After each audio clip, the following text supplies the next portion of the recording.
Hello दोस्तों, start करते हैं आज का रिकैपिचुलेशन वीडियो जो कि लिया है एडमिशन ऑफ पार्टनर से। और आज हम करेंगे गुडविल जनरल एंट्रीज का केस नंबर 3।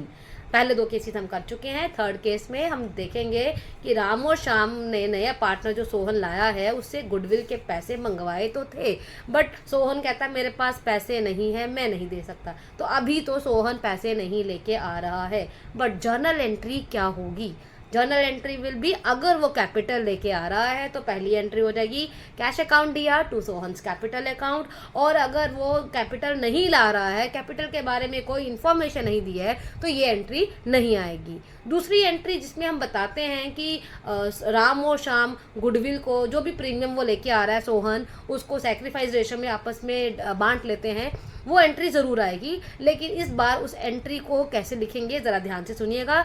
अब एंट्री हो जाएगी Sohan's current account DR to Ram's capital account to Shyam's capital account, अगर दोनों ही सेक्रीफाइस कर रहे हैं तो। याद रहेगा आपको क्या करना क्या है। सोहन क्योंकि गुडविल के पैसे नहीं लेके आ रहा है तो सोहन का हम करंट अकाउंट डेबिट करेंगे, हम प्रीमियम फॉर गुडविल नहीं लिखेंगे।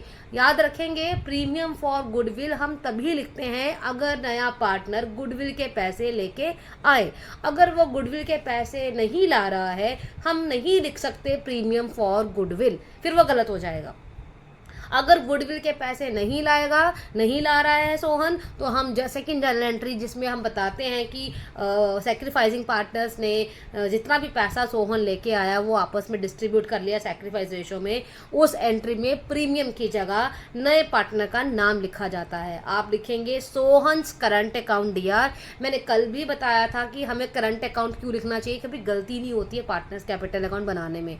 कभी कभी गलतियां हो जाती हैं जब हम इन एंट्रीज को पार्टनर्स कैपिटल में लिखते हैं। मैं ये भी डिस्कस करूंगी इन माय कमिंग वीडियोस, लेकिन अभी हम फोकस करेंगे कि जनरल एंट्री क्या होगी जब नया पार्टनर गुडविल के पैसे ना ला पाए। तो एक ही जनरल एंट्री, वो जनरल एंट्री क्या होगी? Sohan's current account DR to Ram's capital account to Shyam's capital account. और सेक्रीफाइस रेशो में जो भी पैसा उसको लाना था, लाया नहीं है बट लाना तो था, वो सेक्रीफाइस रेशो में राम और श्याम आपस में बांट लेंगे। समझ में आया? तो मुझे लगता है ये बहुत जनरल एंट्रीज बहुत इजी होती हैं। पता नहीं क्यों बच्चों को मुश्किल लगती हैं, बट कोई बात नहीं, हर मुश्किल का समाधान है हमारे पास, हम हैं ही ऐसे। तो अब मेरे पास एक क्वेश्चन आया था कि हम ये गुडविल की वैल्यूएशन करते क्यों हैं? क्या ज़रूरत है नए पार्टनर से इतना पैसा लेने की? वो कैपिटल तो दे ही रहा है। तो उसका एक जवाब है बेटा, उसका एक जवाब ये है दोस्तों कि सपोज राम और श्याम ने इस बिज़नेस को चलाने में बहुत मेहनत की, पिछले 6-7 सालों से वो मेहनत कर रहे हैं, उन्होंने बहुत नाम कमाया है। अब सोहन के आने से ये जितना भी उन्होंने प्रॉफिट कमाया है अब उसके 3 हिस्से होंगे। तो बट सोहन ने तो पिछले 5-6-7 सालों से कोई मेहनत नहीं करी, कोई नाम नहीं कमाने में मेहनत करी राम और श्याम की, लेकिन फ़ायदा तो अब सोहन को भी होने वाला है।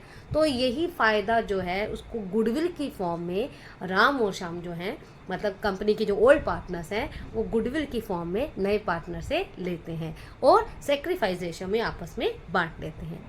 बड़ा सिंपल सा जवाब है जो आपको पता होना चाहिए, क्योंकि कभी कभी वाइवा में ये पूछा जा सकता है कि हमें गुडविल निकालने की ज़रूरत ही क्या है। इससे एक तो कंपनी का जो वैल्यूएशन है वो पता चल जाएगा कि गुड रेपुटेशन की वैल्यू कितनी है। दूसरा, अगर कोई नया पार्टनर आ रहा है तो उसको हम बता सकते हैं कि उसको कितने पैसे गुडविल के लेके आने हैं। Thanks for watching, stay tuned.